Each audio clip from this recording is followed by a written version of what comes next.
धाकड़ खबर, बेखौफ जुबान, बेबाक अंदाज। धाकड़ खबर के न्यूज रूम से मैं आपके साथ हूं अकरम रईस खान। देखिए, धाकड़ खबर करना तो बहुत कुछ चाहता है, लेकिन वो कहावत है ना कि जब मोर नाचता है तो अपने पैरों की तरफ देख के रोने लग जाता है। या कहते हैं, जैसे कहावत आपने सुनी होगी हमारे पश्चिम उत्तर प्रदेश में, कि पेट के अंदर पाँव होते हैं। उसका मतलब ये है कि जब पेट में कुछ होगा तब आदमी भागदौड़ जुतनी करना चाहता है। बहुत सारे मुद्दे हैं, बहुत सारी चीज़ों पे बात करना चाहता हूँ।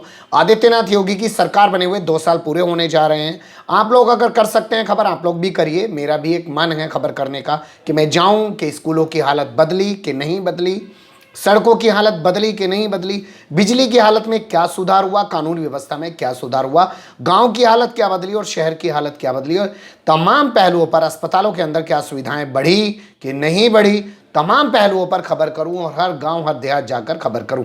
लेकिन आप समझ सकते हैं धाकड़ खबर के संसाधन सीमित हैं, लेकिन उस वजह से हम लोग खबर नहीं कर पाते हैं। अब फिलहाल मैं कोर्ट बुलेटिन आपके सामने रख रहा हूं। 5 अहम खबरें पूरे न्यायालयों से जुड़ी हुई आपके सामने रखूंगा, लेकिन छोटी सी आप लोगों से अपील करना चाहता हूं। अगर आपको लगता है धाकड़ खबर स्वतंत्र पत्रकारिता के नाम पर जरा सी भी अपनी भूमिका निभा रहा है तो डिस्क्रिप्शन में दिए गए लिंक पर क्लिक करके या कमेंट बॉक्स में दिए गए लिंक पर क्लिक करके आप लोग हमारी आर्थिक सहायता कर सकते हैं। लेकिन ध्यान रहे, किसी धर्म, जाति या समाज के नाम पर नहीं, स्वतंत्र पत्रकारिता के नाम पर आप लोग हमारी ये आर्थिक मदद करें। चलते हैं कोर्ट बुलेटिन की तरफ। पहली खबर सुप्रीम कोर्ट से आपके सामने रख रहा हूं। काफी महत्वपूर्ण खबर है और अफसोस मुझे यह है कि भोंपू मीडिया, जिसके पत्रकार आज दलाल और चाटुकार ही नहीं दंगाई भी बन चुके हैं, उन्होंने इस खबर को पूरे तरीके से दबा दिया है। प्रधानमंत्री नरेंद्र मोदी और 59 पुलिस अफसरान या प्रशासनिक अधिकारियों के खिलाफ सुप्रीम कोर्ट में एक मामले की सुनवाई होनी थी, जिसे फिलहाल 4 हफ्तों के लिए टाल दिया गया। 4 हफ्ते बाद इस पूरे मामले पर फिर से सुनवाई होगी। मामला था 2002 में मारे गए मुसलमानों के कत्ल का मामला, जिसमें जकिया जाफरी का कहना है कि खुद उस वक्त के सीएम और आज के पीएम नरेंद्र मोदी जिम्मेदार हैं, वो उनको उसका दोषी मानती है। हालांकि इस मामले में जो एसआईटी बनाई गई थी, एसआईटी ने नरेंद्र मोदी को और 59 तमाम लोगों को, जिसमें पुलिस और प्रशासन के अफसरान मौजूद थे, सबको क्लीन चिट दे दी थी। उसके खिलाफ वो आज लड़ते लड़ते सुप्रीम कोर्ट पहुंच गई हैं, लेकिन वो अकेले जकिया जाफरी ही इस पूरे मामले में लड़ती हुई दिखाई दे रही हैं। मैं आपसे कहूं, आज मुसलमानों की हालत पता क्या हो गई है? भैंसों के तबेलों जैसी हो गई है कि कसाई आता है, एक भैंस को पकड़ के ले आता है, उसको काट देता है, बगल में खड़ी हुई और भैंसें उसी तरीके से खाती रहती हैं और जुगाली करती रहती हैं। वही हालत मुसलमानों की हो गई है। तो एक बुजुर्ग महिला इंसाफ के लिए लड़ रही है, लेकिन और मुसलमान उस तरीके से लड़ते हुए या इनका साथ देते हुए दिखाई नहीं दे रहे हैं। नरेंद्र मोदी के खिलाफ, जो देश के प्रधानमंत्री हैं और गुजरात के पूर्व सीएम हैं, उनके खिलाफ ये पूरा मामला बना हुआ है। हम लोग अगली सुनवाई पर भी नजर बनाए रखेंगे। चलते हैं खबर नंबर 2 की तरफ। दूसरी खबर भी मेरे पास सुप्रीम कोर्ट से है और मैं आपके सामने रख रहा हूं। बड़ी काफी महत्वपूर्ण खबर है। सुप्रीम कोर्ट ने साफ कर दिया है कि भाजपा को वेस्ट बंगाल में, यानी कि पश्चिम बंगाल में, रथ यात्रा निकालने की इजाजत नहीं दी जा सकती है, क्योंकि पूरी संभावनाएं हैं कि भाजपा की रथ यात्रा से वेस्ट बंगाल के अंदर सांप्रदायिक माहौल बिगड़ सकता है। वहां पे लॉ एंड ऑर्डर की स्थिति खराब हो सकती है और प्रदेश सरकार ने जो वहां कोर्ट के अंदर चीजें रखी हैं उनको किसी तरीके से नजरअंदाज नहीं किया जा सकता है, क्योंकि प्रदेश में लॉ एंड ऑर्डर की जिम्मेदारी संभालना प्रदेश सरकार यानी कि ममता बनर्जी सरकार की जिम्मेदारी है। अलबत्ता ये कहा है कि आप अपनी जनसभाएं कर सकते हैं, आप जाकर अपनी रैलियां वगैरह वहां कर सकते हैं, उस पर कोई पाबंदी नहीं है। लेकिन अगर आपको वहां पे रथ यात्रा निकालनी है तो उसकी अनुमति आपको ममता बनर्जी से ही लेनी पड़ेगी। ये ममता बनर्जी की जीत के रूप में देखा जा रहा है और भारतीय जनता पार्टी को फिर से करारा तमाचा लगता हुआ नजर आ रहा है। बता दें आपको कि 7 दिसंबर से, 2018 की बात कर रहा हूं, 7 दिसंबर से भारतीय जनता पार्टी पूरे प्रदेश के अंदर यानी कि वेस्ट बंगाल के अंदर रथ यात्रा शुरू करना चाहती थी, लेकिन ममता बनर्जी सरकार ने रथ यात्रा की अनुमति नहीं दी, जिसके बाद भारतीय जनता पार्टी पश्चिम बंगाल हाईकोर्ट के पास पहुंची। सिंगल बेंच ने मामला सुना, भाजपा को अनुमति दे दी, लेकिन उसके खिलाफ ममता बनर्जी सरकार डबल बेंच में चली गई। हाईकोर्ट की डबल बेंच ने भाजपा को अनुमति देने से साफ मना कर दिया और ममता बनर्जी के हक में फैसला सुनाया। उसके खिलाफ ये लोग दिसंबर में छुट्टियों के वक्त में भाजपा के लोग सुप्रीम कोर्ट में पहुंचे और कहा, साहब अभी सुन लो हमारा मामला। सुप्रीम कोर्ट ने कहा, टाएं टाएं इधर रखो, अभी बाद में सुनेंगे, हमारे पास फुर्सत नहीं है, जब जनवरी में कोर्ट खुलेगी उसके बाद सुनेंगे।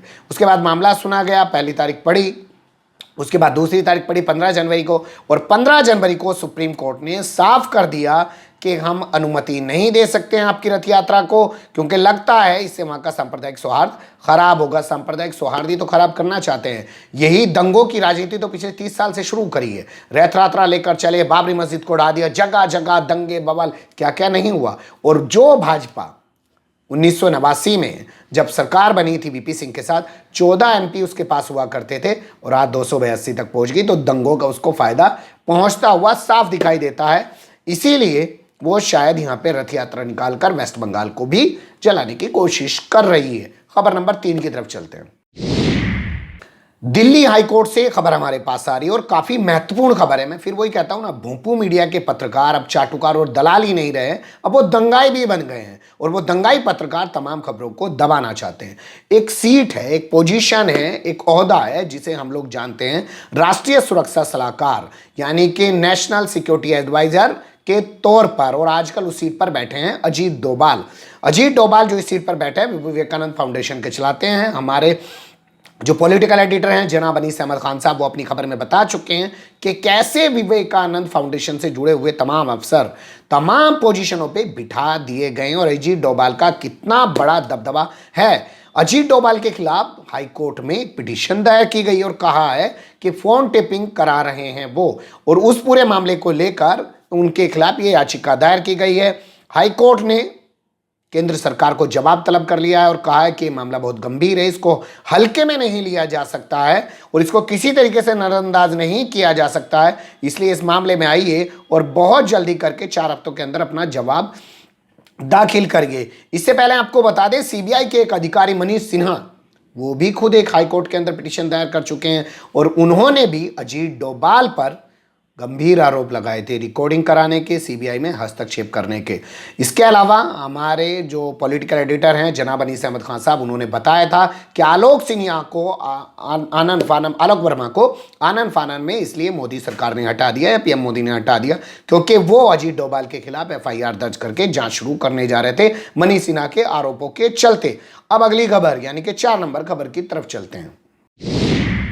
ये खबर भी हमारे पास सुप्रीम कोर्ट से आ रही है और भारतीय जनता पार्टी के लिए, मोदी सरकार के लिए बड़ा झटका आप इसको मान सकते हैं। योगी सरकार के लिए, जिनको महाराज कहा जाता है, महाराज की सरकार के लिए बड़ा झटका मान सकते हैं। सुप्रीम कोर्ट ने उत्तर प्रदेश में हुए एनकाउंटर्स के मामले पर संज्ञान ले लिया है। एक पिटीशन दायर की गई थी, पूरे मामले को लेकर गंभीरता से ले लिया और जवाब तलब कर लिया। People's Union of Civil Liberties नाम की यह संस्था थी और उसने याचिका दायर की थी और याचिका दायर करने के कहा था कि सुप्रीम कोर्ट अपनी निगरानी में सीबीआई से या एसआईटी से इन तमाम एनकाउंटर्स की जांच कराए।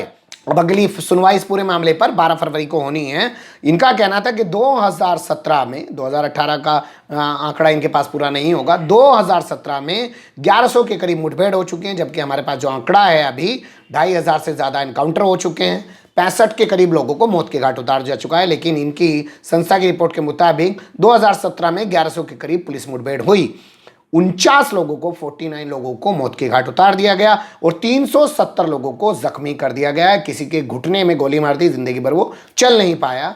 महाराज की पुलिस है, तो इस मामले में नोटिस जारी कर दिया गया है। इसके अलावा 59 फर्जी एनकाउंटर यानी कि 59 फर्जी एनकाउंटर्स और पुलिस हिरासत में हुई 15 लोगों की मौत यानी कि हत्याओं को, पुलिस कस्टडी में हुई हत्याओं को लेकर यूएनओ ने, जो भारत में स्थित यूएनओ का ऑफिस है, उसने भारत सरकार को पत्र लिखा है। लेकिन मजे की बात यह है, उन्हीं का कहना है, जो मीडिया में रिपोर्ट आई है यूएनओ के ऑफिस का, कि भारत सरकार यानी कि मोदी सरकार जवाब नहीं दे रही है।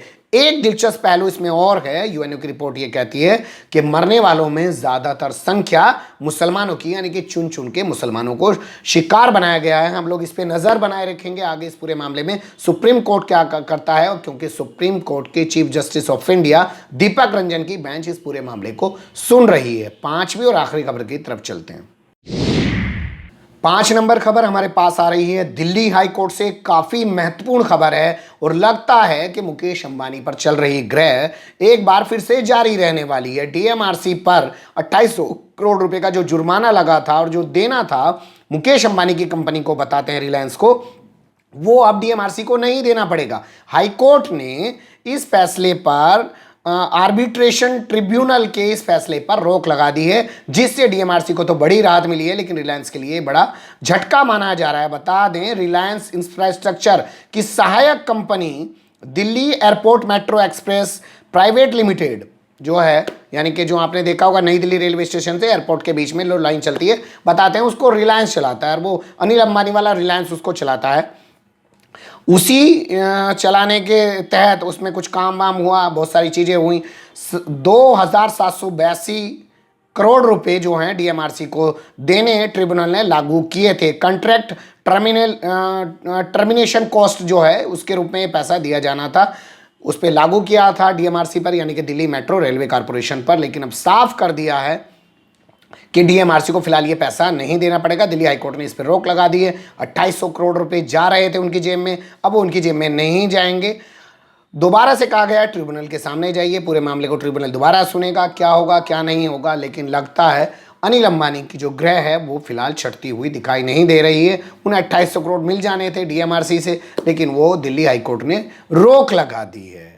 ऐसी लगी आपको तमाम की तमाम 5 खबरें, कैसी लगी आपको तमाम की तमाम 5 खबरें, कमेंट्स के रूप में आप लोग अपनी राय दे सकते हैं। खबर को लाइक कर सकते हैं, चैनल को सब्सक्राइब कर सकते हैं और ज़्यादा से ज़्यादा हमारी खबरों को शेयर कर सकते हैं। इसके अलावा आप लोग फेसबुक, ट्विटर और इंस्टाग्राम पे हमें फॉलो कर सकते हैं। प्ले स्टोर पर जाकर हमारे ऐप को डाउनलोड कर सकते हैं। बेनिफिट ये होगा कि जिस भी वक्त ऑनलाइन होंगे उसी वक्त आपको हमारी खबर मिल जाया करेगी। यूट्यूब पर खबर ढूंढने की ज़रूरत नहीं पड़ेगी। फिर ऐसे ही किसी सुलगते हुए उलझते मुद्दे लेकर मैं आपके सामने हूँगा हाजिर। अल्लाह भी मुझे दें इजाज़त।